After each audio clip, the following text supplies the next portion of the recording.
আসসালামু আলাইকুম এভরিওয়ান, সবাই কেমন আছো? আশা করি ভালো আছো। আজ আমরা কানেক্টরস প্র্যাকটিস করব। আমরা কানেক্টরস এর বোর্ড কোশ্চেন থেকে আমরা একটা কানেক্টরস এখানে তুলছি। আমি ভেঙে চুরে খুব সুন্দর করে তোমাদের সাথে আলোচনা করার চেষ্টা করব এবং কানেক্টরস এর যত টিপস এন্ড ট্রিক্স আছে আমি দেওয়ার চেষ্টা করব। ওকে, কানেক্টরস করার জন্য প্রথমত আমাদেরকে প্যাসেজটাকে ভালো করে ক্লিয়ার করে অর্থটা বুঝে নিতে হবে। আমরা সেটাই প্রথমে করব। গ্লোবাল ওয়ার্মিং মানে বিশ্ব উষ্ণতা ইজ ইনক্রিজিং, বৃদ্ধি পাচ্ছে ডে বাই ডে, দিনের পর দিন। ড্যাশ ডিফরেস্টেশন, এই ডিফরেস্টেশন মানে হচ্ছে বন উজাড়করণ, মানে বন উজাড়করণ করার মাধ্যমে, মানে বন কেটে ফেলার মাধ্যমে।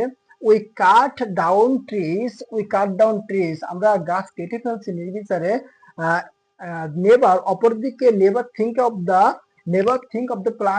প্লান্টিং ট্রিজ মোর, কিন্তু গাছ লাগানোর চিন্তা করতেছি না, গাছ হচ্ছে রোয়ার চিন্তা করতেছি না, রোপণ করার চিন্তা করতেছি না। Dash human and other living beings, এর ফলে অন্যান্য যে প্রাণীগুলো তারা হুমকির সম্মুখীন হচ্ছে। In the threat of extinction মানে ধ্বংস, আর থ্রেট মানে হুমকি, মানে তারা ধ্বংসের সম্মুখীন হচ্ছে।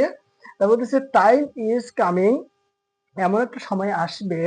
Dash there will be no trees left for us, একটাও গাছ থাকবে না আমাদের জন্য। Dash we have to face, আমাদেরকে মোকাবেলা করতে হবে। বিটার কনসিকুয়েন্স, খুবই খারাপ একটা ফল। অফ ডিফরেস্টেশন, এই বনের উজাড়করণ করার কারণে। এবার আমরা আস্তে আস্তে অর্থ বসানোর চেষ্টা করব। আমরা আমাদের শীটে যেভাবে শিখে আসছি ঠিক সেভাবে অ্যাপ্লাই করার চেষ্টা করব। আর অর্থ বুঝলে তোমার কোনো কিছুই লাগবে না, তুমি এমনি পারবা। বলছে গ্লোবাল ওয়ার্মিং, বিশ্ব উষ্ণতা ইজ ইনক্রিজিং, বৃদ্ধি পাচ্ছে ডে বাই ডে, দিনের পর দিন।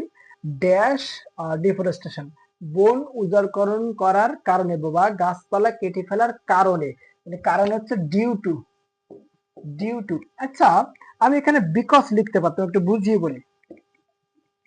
বিকজ আমি লিখতে পারতাম, কিন্তু এখানে বিকজ আমি লিখতে পারতেছি না। কারণ হচ্ছে যে বিকজ মানে কারণ, ডিউ টু মানে কারণ। কারণ বিকজ লিখতে পারতেছি তো, এখন এটা একটা শব্দ।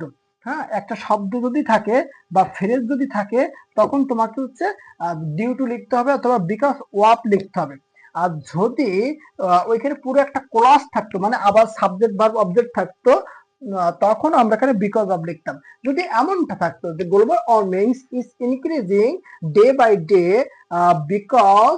because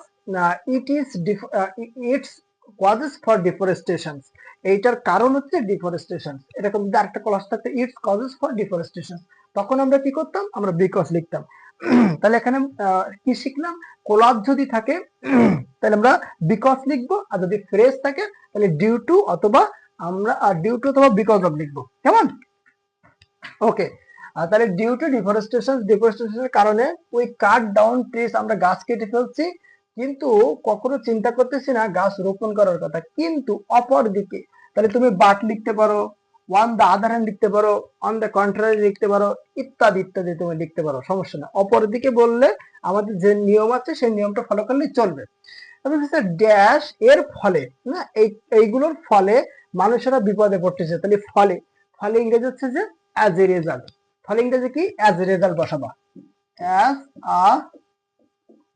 অ্যাজ এ রেজাল্ট ফলে human and other living beings are in the threat of extinction, মানে এক্সটিংশন মানে ধ্বংসের, তাদের যে হুমকি আসতেছে বা তার ধ্বংসের সম্মুখীন হচ্ছে।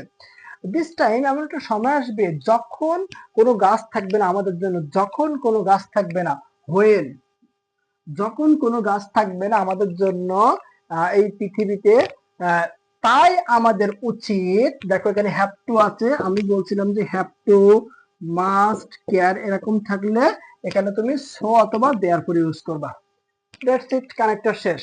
তোমরা এভাবেই কানেক্টর সমাধান করতে পারো। কানেক্টর করতে কোনো জটিলতা নেই, শুধু অর্থটা একটু ক্লিয়ার বুঝলে এবং আমার শীটটা প্রপারলি আয়ত্ত করতে পারলেই কানেক্টরসে 5/5। সো আমি তোমাদের আবার বলবো, ভিডিওটা দেখে যদি উপকৃত হও, লাইক করবা, কমেন্ট করবা, শেয়ার করবা, এবং ইউটিউবে দেখলে সাবস্ক্রাইব করবা, ফেসবুকে দেখলে ফলো বাটনে ক্লিক করে রাখবা। আমার জন্য দোয়া করবা, তোমাদের জন্য দোয়া থাকলে। ভালো থাকো। নেক্সট কোনো এপিসোডে নেক্সট কোনো গ্রামার নিয়ে বা যে কোনো টপিক নিয়ে আলোচনা হবে ইনশাআল্লাহ। আল্লাহ হাফেজ।